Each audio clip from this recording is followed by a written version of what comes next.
Geek Squad. Geek Squad.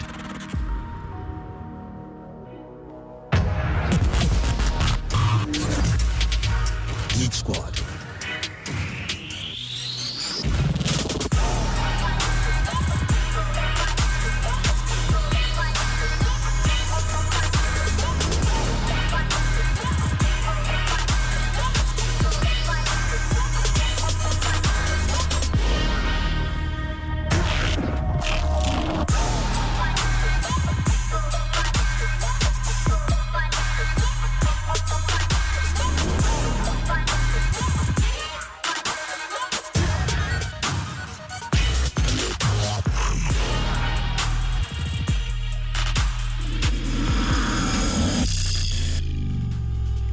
Squad.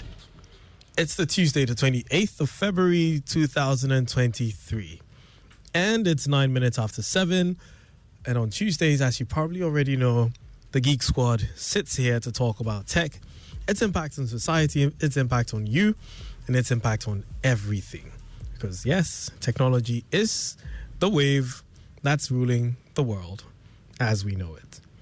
And with that, we're talking about the impact of social media on elections. I'm sure you probably figured that out considering what's happening in the world, specifically Africa, more specifically Nigeria. Yeah, our closest English-speaking neighbors. So yeah, we want to know how social media is impacting politics, elections, so many other dynamics in that. And I'll be here with Michael, Winston, the usual suspect. And as you probably heard, if you were listening to the news, Evan Spencer will be joining us as our political analyst. So he'll be giving us the political point of view of things, and then we'll be analyzing things from the technical or the technological point of things. My name is Kobe Spiking Chroma. You're tuned in to Joy 99.7 FM. And don't go anywhere. If you have to, make sure that you pick up your phone, open the MyJoy Online app, open our Dome Online app, or if you can go to YouTube, or you can go on Facebook, look for us. We are #Joy Geek Squad. We'll be live there as well. So if you're not chasing us on radio, you can follow us on the internet. We'll be right back after these commercials to talk about tech. Hey, see the plenty money you are carrying this early morning. Charlie, you levy asemu. You levy do what? As for you, you wait and listen to all the information before you start carrying money up and down like we are in 1995. The e-levy there, it has come. But you know MTN will always find a way to sort you out. Sort me out, Sese. Oh, so you don't know that when you transfer money between your personal accounts, cash in and cash out at agent points, buy airtime or data, pay bills, receive remittance from abroad, or even pay taxes, there are no e-levy charges? Hey, we are sure. Listen, there are a number of transactions you can perform with your MTN Momo that are not affected by the e-levy tax. And there's even more. Remember, your first 100 Ghana cedi transfer for the day is free too. Hey, na minimo. Now, dear, you know. There are a number of transactions you can perform with your MTN Momo that are not affected by the e-levy tax. So keep enjoying the security and convenience with MTN Momo and make payments on the go with MTN Momo. MTN. Son, we are so proud of you for setting up this hospital. I really love those hospital beds and waiting chairs. By the way, did you import them? No, Dad, I didn't. I actually got them from Kindle Books and Stationery right here in Ghana. Wow. We also bought our office supplies, safes, executive desks and chairs from Kingdom, and they gave us expert advice on how to set up our office. Guys, that makes 3 of us. I also got our sofa and bedroom sets, plus our dining hall furniture for our new home from Kingdom. Wow, Mom, that makes 4 of us. I usually get my stationery items from Kingdom, and my teacher also mentioned that our classroom furniture was provided by Kingdom. So there you have it. Whenever you're thinking about setting up an office or acquiring furniture for your home, etc., Kingdom Books and Stationery should be your first point of call. With over 40 years experience in the industry, we stock and supply a wide variety of globally sourced office and home furniture, stationery and equipment. Visit our head office, Osu Akwaje, or our office near the Osu Stadium. We're also in Tema Community 1, opposite Olam SHS, Kumasi KNUST campus, UCC Cape Coast, and now at the Marina Mall, Airport City. Or call us 0302-764101, 764209, or 762792. Visit our website, www.kingdomgh.com.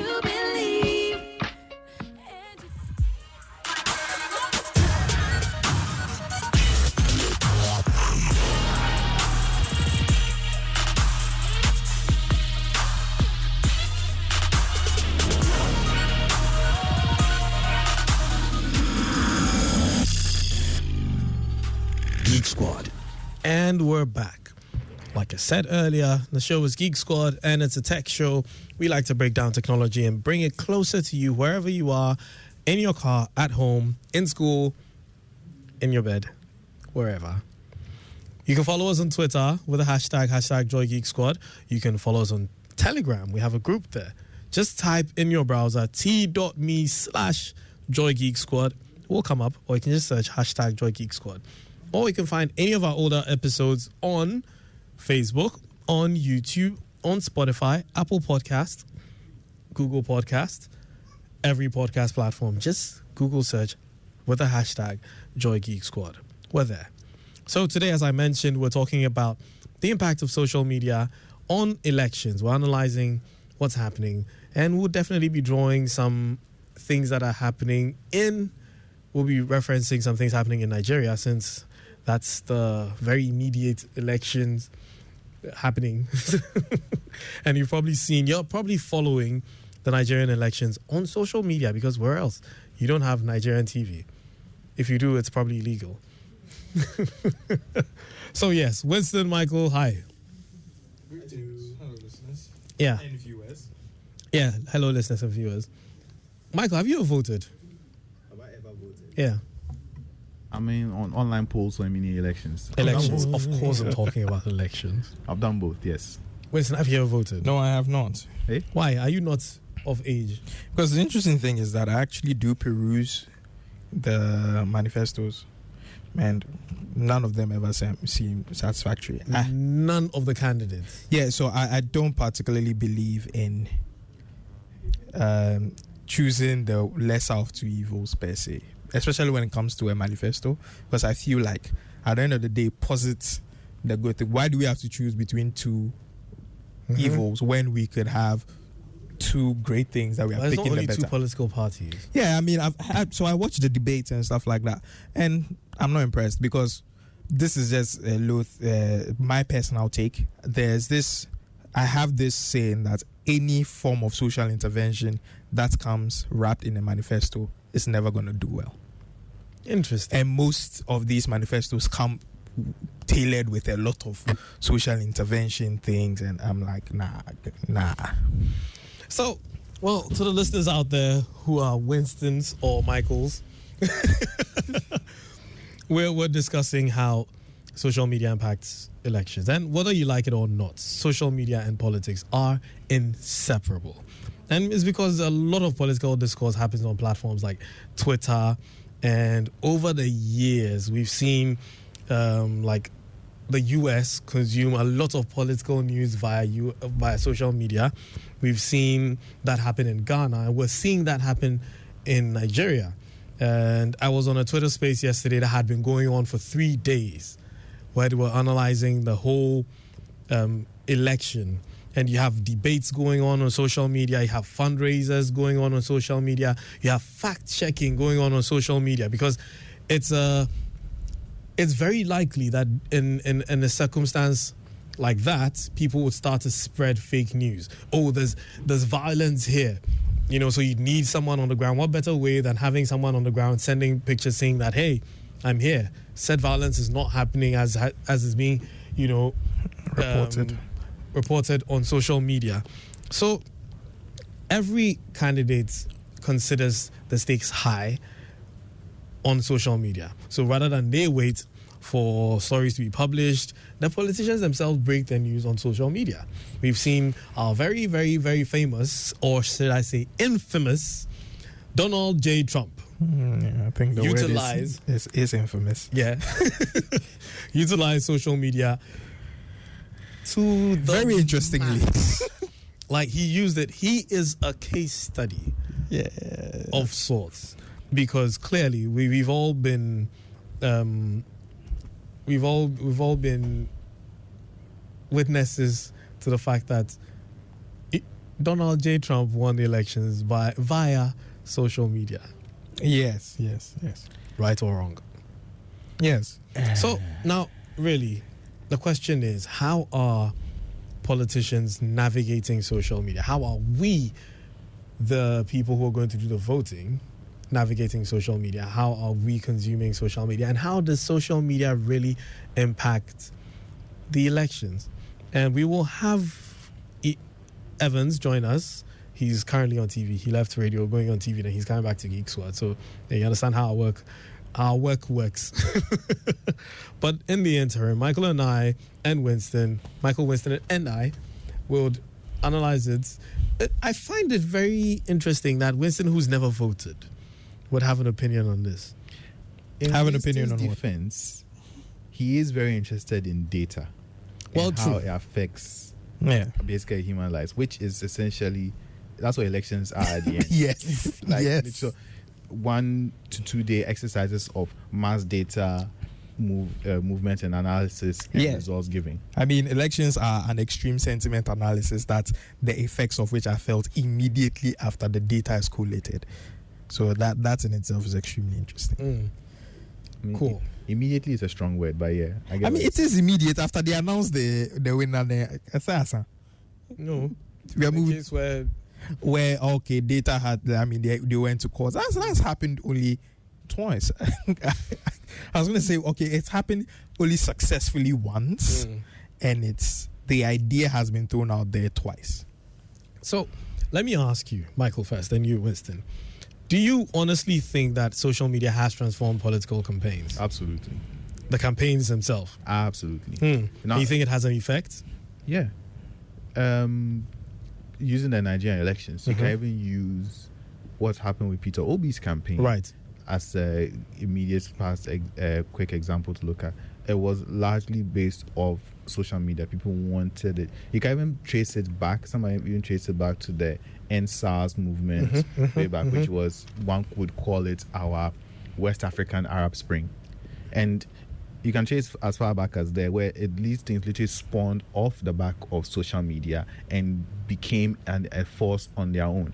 And don't forget, Nigeria's social media population is bigger than the entire population of Ghana.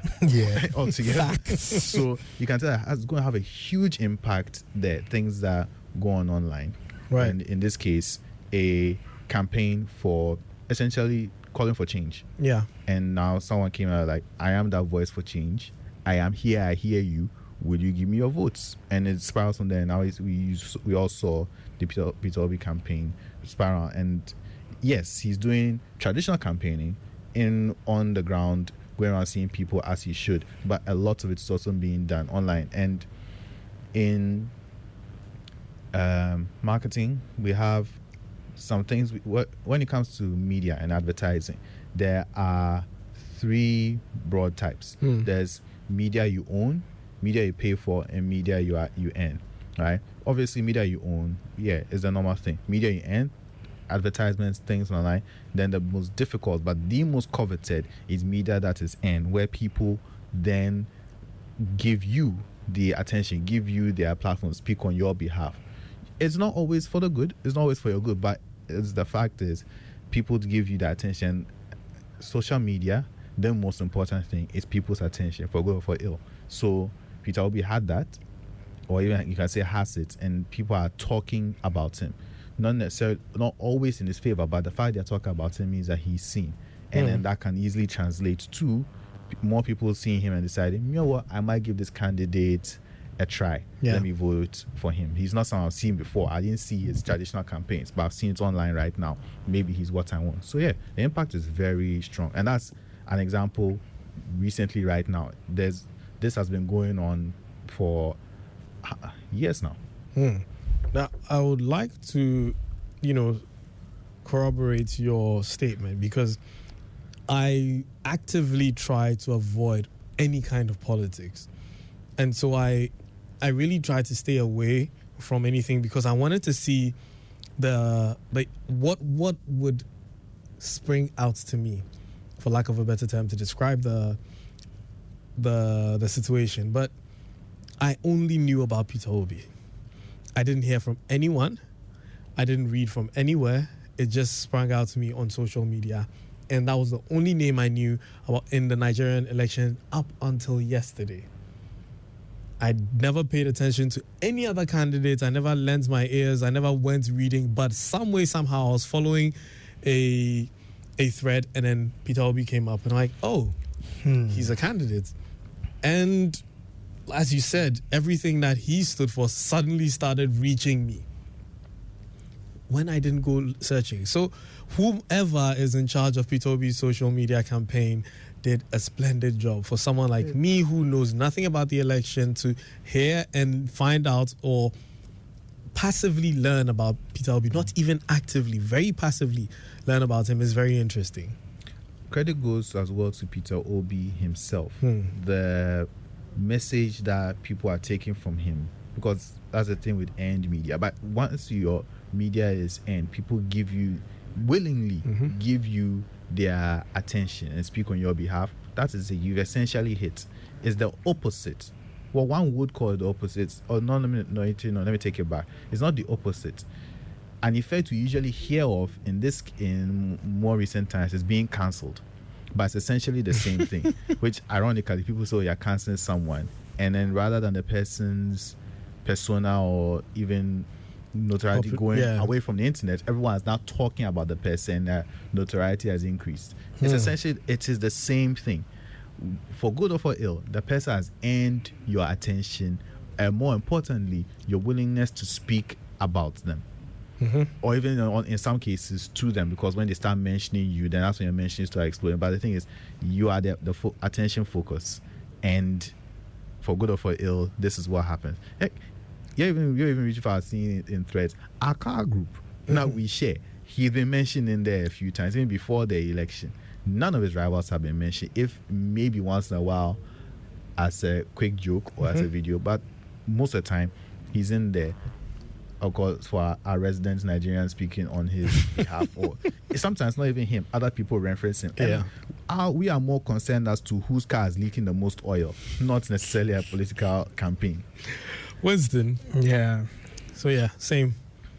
How do you think social media has transformed political campaigns and elections? I think there's a very... So since Michael has talked about the positive, I think it only makes sense for me to dive into the other side. So the interesting thing about social media, which is what people who are listeners, I'm sure you've heard the word the algorithm. The algorithm has done this. So basically the algorithm is just a software, a line of code. And in this case, what this algorithm is supposed to do is feed you more of what you want or what you like or what they think you like because of your connections, where be it your friends on Facebook or the people you follow on Instagram. Or so using you as an example, the reason you probably saw Peter Obi was because of the people you followed, your followers, or even the people you are following on Twitter. That's why it came into view, and then that in itself posits the problem of a bias. It does create a bias because you are being fed what someone thinks you like, and since you never got someone thinks I like or what I actually like, because it's influenced based on your trends. trends. Yes, it presumes that you like this, but I mean, in truth, you would also like to know everybody else, wouldn't you? So that you can so that you make your own choice. Sometimes it feels like the choice has been made for you. So that's when it's like you're feeding into the bias. And people like to say that, I go out of my way to explore other things, but there's something called bias reinforcement, right? Which is where you go out to go and look for more information to use it as a buttress point for your choice. So social media, you would eventually find more things that you favor because the internet is essentially geared towards to feed you everything that you like. So it's going to be how many people are going to go extreme, like take a whole new phone and and start doing their searches from that? Not a lot of people. That's asking too much. Even asking people to use incognito mode to do some of these searches, it's a bit much. And to me, my personal experience is like, for instance, I use the YouTube app on my TV, and I know for sure that it's picking off of my IP address because certain things I've watched on my TV without ever connecting my phone to my TV, because I make sure I don't do that, so there's a separation. I find some of those videos on my phone and I haven't even bothered to look at. But it's like he used the IP address. I'm guessing that. And I was like, okay, if it's the same IP address, it's the same household. They must like the same things. So here you go. Here you go. So that's the only downside, or one of the few downsides to this entire thing for me, because it's like you are reinforcing biases, and we would like to welcome. Yes, we'd like to welcome Evans, our newly inducted geek. Hi, Evans. Hey, Tom. Welcome to the Bits and Bytes. Yeah, man. Of Joy FM. By the way, what's Bits and Bytes? Don't mind me.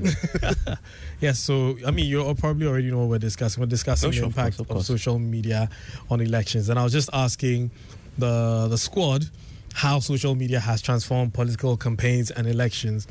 Michael, care to summarize? I think I know what he was talking about. Okay, shoot. I'd really like to hear. He was making the point that it's such an important tool. True or false? Not too far. Exactly. Yeah. Now, can you guess what Winston was also thinking about? Something along the lines of same, right?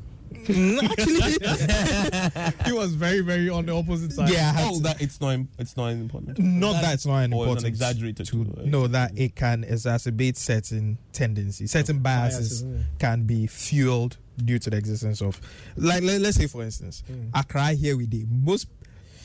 Excuse me, this is just a shot in the dark.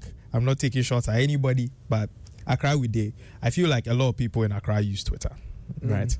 Would you like to know the number of social media users in Ghana as of this year? 2023. How many? About 20%, a little under 20%, 19.something. The entire country? Yeah, the entire country. Okay, that's small. That's small. Like Michael said, that's less than the entire social media. I mean, Ghana's population is less than the social media using population of Nigeria. Right. But when it comes to like certain politics on social media in Ghana, like the people, as we date Twitter, we feel like we will know everything they happen. Like we are making the decision. Yeah, but come on, that's not the case. That's a drop in the ocean. Yeah, because there are a lot of Winstons on there who are not voting. We're just talking. Come on, bro. I mean, I had to. No, but I think that's the biggest challenge with this. But I need to side with him. I also agree with you that it sort of amplifies pre-existing stereotypes, but then also it can also trick you. That is, if you are the candidate in question. Except that the Barack Obama and Peter Obi phenomenons have taught us that there are times when the social media hype meets the reality on the ground. But in Ghana, we haven't seen that yet. And I always refer, I think in my life, that possibly the most effective social media mobilization has been Fix the Country. And there was a time when they had to translate the Twitter numbers, the hashtag numbers to the streets, and they could not. Because they went to the street and the numbers didn't show.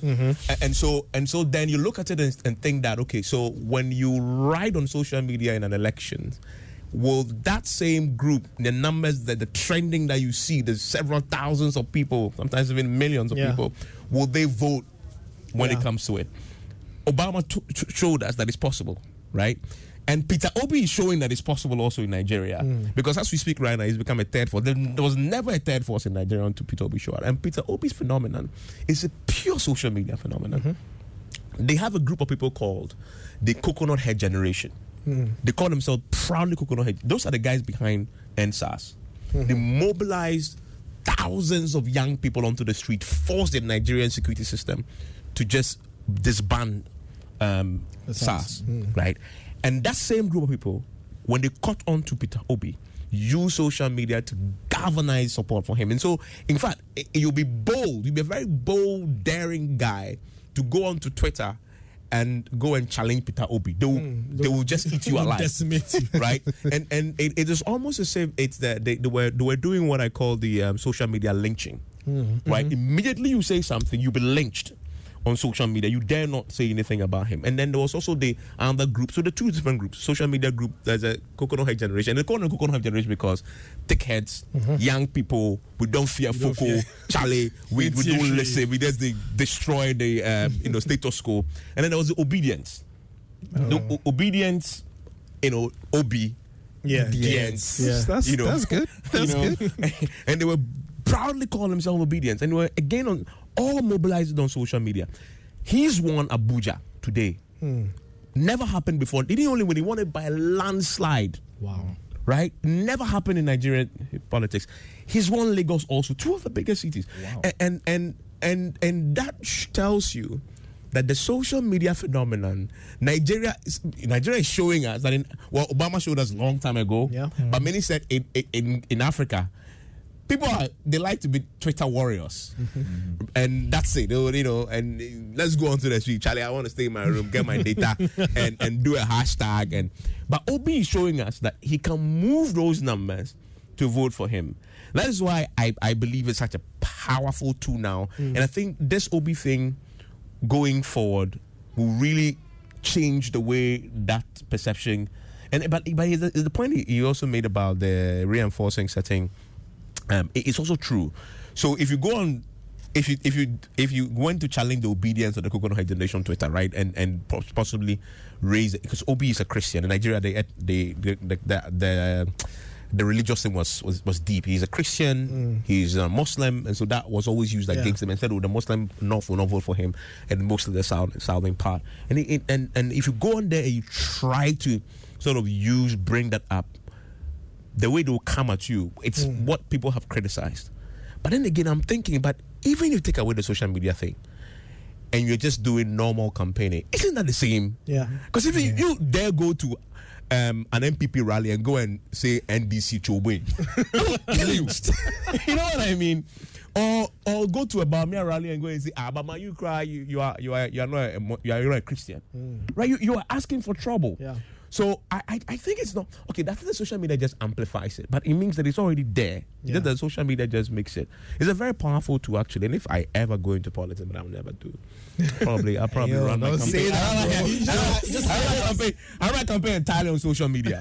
But don't say that though. I mean, you never know. No, I would not. Never know. I never know. Well, you see, it's very interesting that he mentions this, and I like the fact that he likened it to the Fix the Country demonstration. Shout outs to Papi Rapid for one of the few people who actually went for the demonstration. Oh, he went? Yeah. Oh, okay. Yeah. Great. No, I think that's what we need to do, man. We need to transferring that social media, Twitter savvy guys like you who know how to do the thing, transferring those numbers to the street and to votes. That's the only way that social media gets to bring up change, man. There was an anecdote during the Fix the Country movement where people were trying to troop in and go, and the people were saying, how they are talking about it with the taxi drivers and trucks there. And it's like, we've never heard of this thing before. Like, I know I've organized my day and I'm going with you, and that is the problem that, especially here, that social media has, especially politics, that people treat it as a separate thing. There's no, and like one was saying that I think that it is like Accra we did. Meanwhile, I think it's the be or end of everything. Meanwhile, nobody knows beyond your for the last mile. That's it. Right. But then I have a question, and I think Eugene, you might be the best person to answer this. Do you think? I hate to bring classism into this, but do you think that because largely I think it's the middle to upper classes that tend to be on certain social media platforms? I mean, Facebook is open to almost, or I presume many people. It's become more ubiquitous. But I feel like the Twitters, where, I mean, no matter how we like to dress it, Twitter has become the new cultural ground for conversations about any and all things. And it's setting the trends, whether you like it or not. Do you think that that's the reason why the translation in Ghana, the translation is not happening? Because in Nigeria, I feel like across there's a more representative spread of those who use these social media platforms as opposed to in Ghana, where it feels a bit more niche based. That's a perfect example of that. Evans, help me remember this. 2 administrations ago. Yeah. What protest was it that was happening on the Independence Avenue that went to the Jubilee House, and then the police. Yeah. Is it that one? Yeah, but then they were stopped just outside Jubilee House, and eventually the people came to meet them. Yes. That would be Occupy Flagstaff House. Yes, that Occupy Flagstaff House. Do you remember that there was a comment that was passed for someone who saw the Occupy Flagstaff house, and like everyone was, cause on Twitter was huge, like, oh yeah, the Occupy Flagstaff house, let's go there and have this thing. And then this person saw it and was like, is that it? You're right. There's a minister. Yeah. Who passed the comment that he saw? He mentioned some outrageous small number. Some small number. Because when you saw the amplification online, it's like, oh, this thing is going to be big. And this was just after the Arab Spring, so you're expecting something like that. Because when you talk of protests online and things like that, you see that the streets are filled. So I think, oh man, these people are really, really hot and talking about this thing, and they're probably talking to others so the message gets out there and they'll really get out there. And just saw that like, no, the math is it's small. The math isn't. I remember. So, okay. So, but he said something. I think he also just said something that just struck me. The question he asked.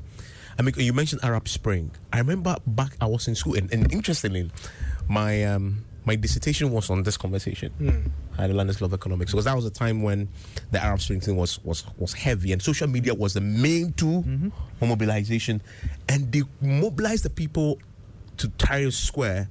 This was the Egyptian one. They were there for days, for weeks, thousands of young people. And then it wasn't Twitter so much as Facebook. I mean, I think it was more Facebook, and then Twitter, of course, came in. Now, of course, Twitter is, as he said, is true. And I think the point he makes is relevant. I doubt if in Ghana the same social media tool can deliver those same numbers onto the street that way we've seen. We don't have that present. We don't have that population. But I guess that's the point he was making about the classes involved.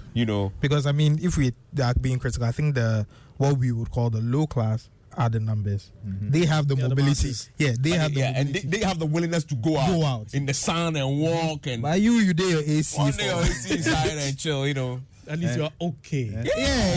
I can't go for protest today. I can't get leave. Exactly. I wouldn't get a day off, so how can I go? I mean, some people will be asking that, do I have sunscreen? So let me read a few messages. So Sam Moore says, using the Niger election, yes, it has an effect, especially for Peter Obi, but it only affects cosmopolitan areas such as Lagos and Abuja. But his traditional campaign is weak outside such areas where people are not mostly on social media. So he might be misled that he's that popular in the whole of Niger, which is not the case. You got to know about Peter Obi because you are active on social media, but the thousands of others in Niger who are not on social media candidates like Peter Obi get very disappointed in the end because they think they were so popular, but it's in Cosmo areas. The same thing happens in the Brexit. The final results shock the people. And thinking an election is decided on social media is somehow delusional thinking. For some of us who have been on the ground and meet the real people, we have learned our lessons not to judge candidates by social media appeal, but to look at the entire demographic of the country. You can send your social media messages via WhatsApp on 055 111 997, 055 1111 997, 055 1111 997. We're going for a quick commercial break. When we come back, Winston has the news, and we'll resume the conversation. If home is where the heart is, then let's go home, shall we? Let's go where the entertainment is, where the passion is, where the laughter is, and sometimes even the tears too.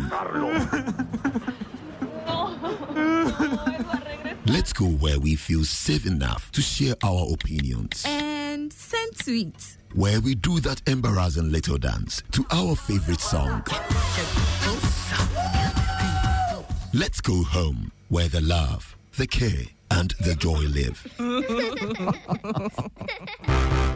There's no place like home. Connect your home to super fast internet with affordable data bundles from MTN Home. Visit broadband.mtn.com.gh or your My MTN app to sign up today. MTN.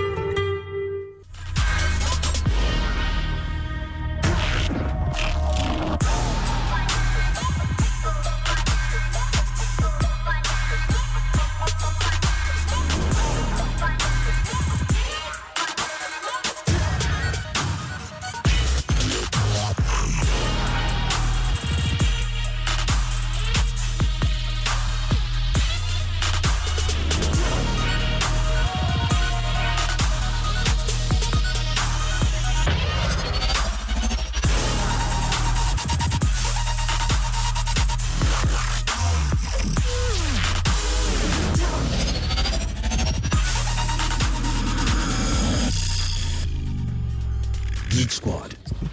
So, I'm here with the news. We'll make it super quick because this conversation is super interesting. Yes, sharp. So, first one, according to reports from NBC News, the New York Times, and Reuters, the U.S. Marshal Service suffered a data breach and ransom attack on February. Ransomware. Yeah, and on February 17th, hackers gained access to and stole sensitive information related to the agency's employees and the subjects that it's investigating. U.S. Marshal. So the U.S. Marshal's job is to be the security service for the judicial system. And now all their data, some of their data has been breached. Thankfully, the Witness Protection Program data was not breached, but they've gotten all the other information on the employees, some of the cases that are being tried, some of the very identifiable information around all the people involved. Very interesting. That is super interesting. Next in the news, Nokia reveals new logo to remind you it doesn't make phones anymore.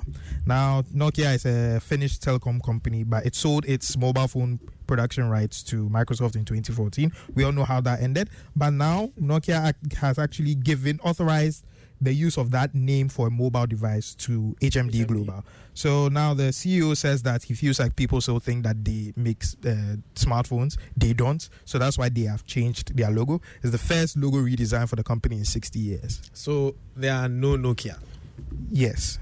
So you should have made it no Nokia rather than that would be because we still have Nokia phones. Well, yeah, so they've given the brand name to someone else to retail, but that logo will stay the same with that brand. So the Nokia phones will stay Nokia with the old the logo. Other one is Nokia. Yes, some very fancy. Yeah, fancy. Next, in AI news, as always, Snapchat is introducing its own AI based on the latest version of OpenAI's ChatGPT, and they are calling it My AI. Now, the AI will be put at the top of your chat window in Snapchat for users to chat with. My question is, why? I was just about asking the same question. Why? Yeah, so thankfully it is behind a paywall, so we don't care. Yeah. Yes. That means I have to pay to have it. Yeah, obviously we won't pay, so thank you. So in a spooky twist, Michael, this is interesting. And what's our dude? Pixel. Douglas, yes, Douglas. This news is for you in a spooky twist. So some Google Pixels are crashing after playing a specific video on YouTube, as reported by Android Authority. Now, in a Reddit thread, some users reports running into issues with their Pixel 7, Pixel 7 Pro, Pixel 6, Pixel 6 Pro, and Pixel 6a phones. And the video in question is a 2-year-old scene from the classic sci-fi horror film Alien that's available in 4K HDR on YouTube. What? So if you are daring, you can go and look for the video. And people said that when they watched the video, their phones automatically rebooted, and some people even lost telecom connection. Wow. After that, they had to reboot their devices several times to be able to get. We are not alone. That was very interesting. Next, Netflix is lowering prices in dozens of countries. Is Ghana included? This is very interesting. Now, the news is saying that not in the US, but I know my Netflix is in the US, and Netflix actually asked me that they were going to upgrade my package but keep the price the same. So they gave me full 4K HDR, but for the same price as 1080p. So that was very interesting. So I don't know why they are saying the US is not part. Well, you didn't get a discount. You just got a bump. Yeah, so I could have chosen to keep my plan, but they'll drop the price. Oh, okay. Yeah, it was very interesting. But they know you won't choose. To be fair. Continue. Yeah. 4K heading.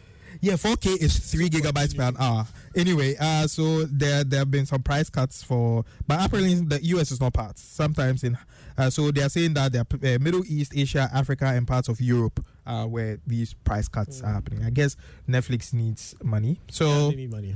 In Meta news, Mark Zuckerberg says Meta now has a team building AI tools and personas. Zuckerberg says the company is building AI-powered tools for WhatsApp, Messenger, and Instagram. Meta now has a team dedicated to building tools powered by artificial intelligence. CEO Mark Zuckerberg announced in a post on Monday. This could eventually include AI personas designed to help people in various ways in addition to new AI tools across this app. Do we need this? Absolutely. Well, this is the most ubiquitous social media platform, so yeah, we need it. Snapchat, yeah, what are we using AI for in Snapchat? Okay. Like, to go and ask it which filter to use. Put your head on my shoulder. A key thing about the Snapchat thing is that they took away some of the capabilities of ChatGPT in their My AI. So you can't take it to class and let it write your exam for you or ask it questions from your exam. We still don't care about it. Yeah, so that's the news. Let's keep going. Yes, and today's tech jargon buster is cookies. Nope, not the chocolate chip cookie that you're probably enjoying. Or the personality. Or the personality cookie tea. Yeah. Cookies are pieces of information that a website can save in your browser. So are cookies bad? No. Cookies are essential to the operation of the web as we know it and used for many useful, helpful things. However, cookies can also be used for things some people don't like, such as third-party tracking and adverts that seem to follow you around the web. So if you see that you went to that website that you're looking at some things that are very personal, next thing you know, all the adverts are showing those things. It was your cookies. You left a cookie trail and they followed it. Those ads, naughty ads. Very good information. So anytime I go to a website, then something pop up and say, accept click all, OK. accept all cookies. Yeah. So if you accept, then you have accepted that they should know you. Okay. And take all the information that you've brought. Question is it good if I say okay? Well, It's not bad. It's not bad, and the truth is, what they do is they limit your access to the site if you say no.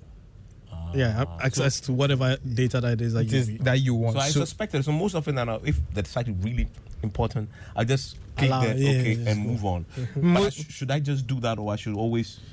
What is the advice? First of all, it depends on the website you're going to. Okay. If cookies are bad, if we have sort of taken this conversation into cookies, but let's just round but it ties into the social media thing. Indeed, it does. So if you go on a website like eBay or Amazon, a shopping website, and you go and search for shaving cream, you'd notice that because you accepted that Amazon or eBay should look at your cookies, now all other ads on the internet that are fed, from like Google and the rest, who know where you came from because of your cookies, are now going to say, okay, he came from this website looking at shaving cream.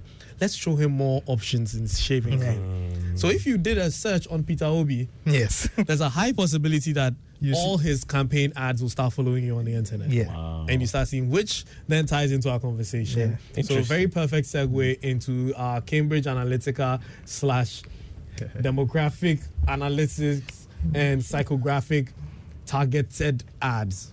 So you know the Cambridge Analytica of course, right? Where people were taking tests on Facebook specifically about themselves, and all that information was being collected, mined, and used to target said individuals who took part in these polls with ads that were perfectly targeted to influence their decision, because by taking that poll, they know you now, because they asked you a series of questions that was eventually building a persona about you. The most interesting thing about Cambridge Analytica's work was that after what they'd collated and their profiles they'd drawn up, they said a minimum of 250 data points per US citizen. And when they say data points in this situation, it means that name is one data point. Age is one. That means 50. Yes. Your best friends have that 250 things. Wow. If you ask Cambridge Analytica right now what you would have for dinner tomorrow, I'm sure they could guess. Because predictive analysis. Wow. Was that AI? So then I think it was machine learning. It was machine learning and data analysis. Data analysis, and then if they had a good system, they could just feed that data. It would. And so what crunch did you do with that data once you know? That's what they did. So that's what allegedly Donald Trump used in his campaign, because they knew the American people so well. So they knew how to, like he says, psychographic. They knew how to skew their decision making through psychological attacks. Because if I have 250 data points on you, I know you.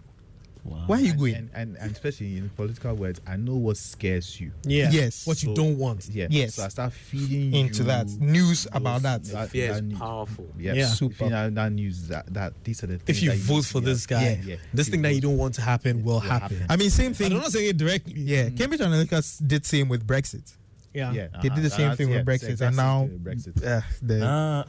So that's why people say that if they do another referendum, possibly the decision will be different. Without Cambridge Analytica, maybe because what they fed into was the whole immigration situation where the certain British people felt like their jobs were being taken away. So many people, when you ask them about Brexit, the whole notion was that, yeah, we want to keep our jobs, which is quite funny because America too, that's also one of the narratives that was But will that work in a country like Ghana? It could. With only 20%. With only, It could affect them because they can tie that to traditional advertising or traditional campaigning. What's the message you read before it went on air? Right. The person was alluding to the fact that Peter Obi is not known outside the Evans and because he's not connecting his campaign with those people. Like he's not going there. Yeah. And that is what has been missing. And even when you look at home, Occupy, Flagstaff, Fix the Country, there's no connection between, because 20% of people online out also, that's what 6 million Ghanaians online out of a population of 30 million. 33 million. Right. So that's a lot of people who don't know what's going on. But if you like when you get forwarded messages on WhatsApp, your parents see something that scares them and they forward it to you.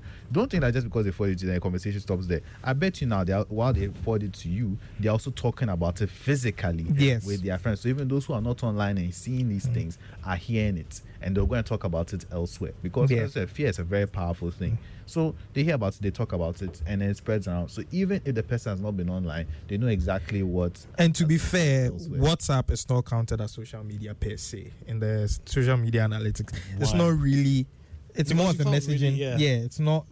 It's more of a messaging app than it is social media. You can only do a census on WhatsApp, but you can't necessarily get sentiment analysis or even demographic analysis. Now with the introduction of WhatsApp Business, that could change a little bit. They get some data, but you're not going to get a lot. I think that was what Mark was banking on when he bought it. That eventually they'll be able to mine data from it. Which they will soon enough. Well, they want to copy WeChat, so So I mean, ultimately, social media can have a broader impact if, based on the sentiments they get on social media, they're able to translate it on the ground.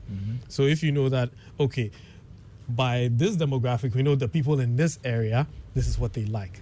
Because I mean, we have 250 data points on those people. On people in that area. So we can now predict that this messaging would resonate with almost all those people. So if, I mean, Evans has an interest, and we know Evans' interest, we can project that Evans and everybody in Evans' neighborhood are probably like him.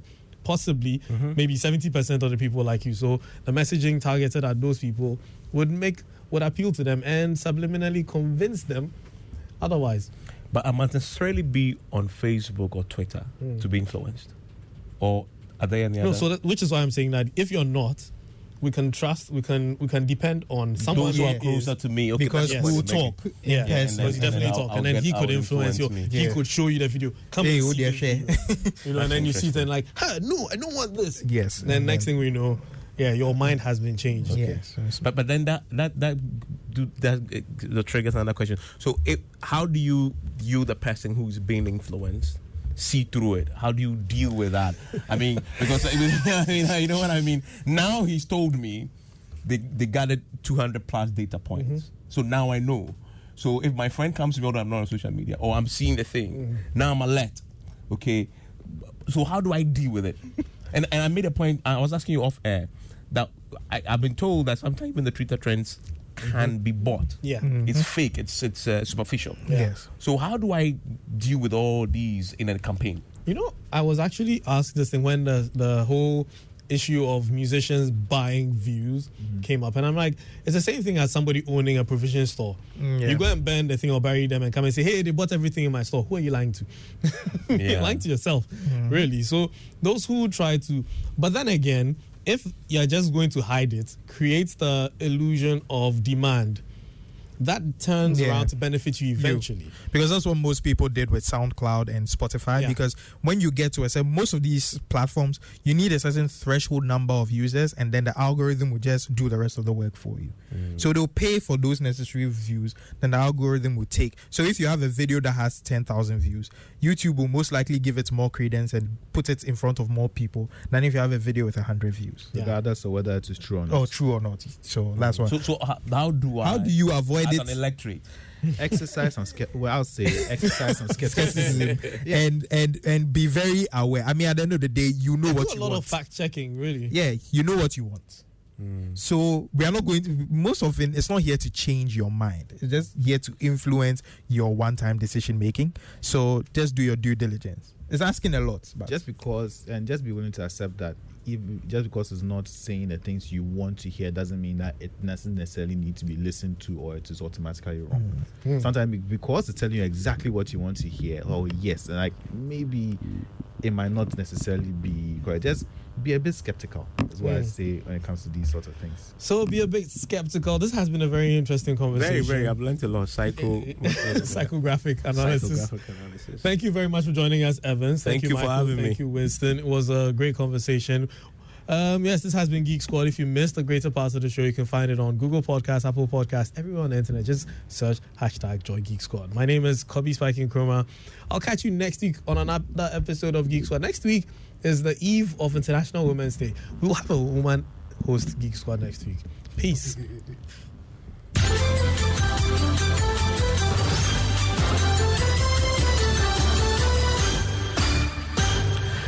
It is 8 o'clock.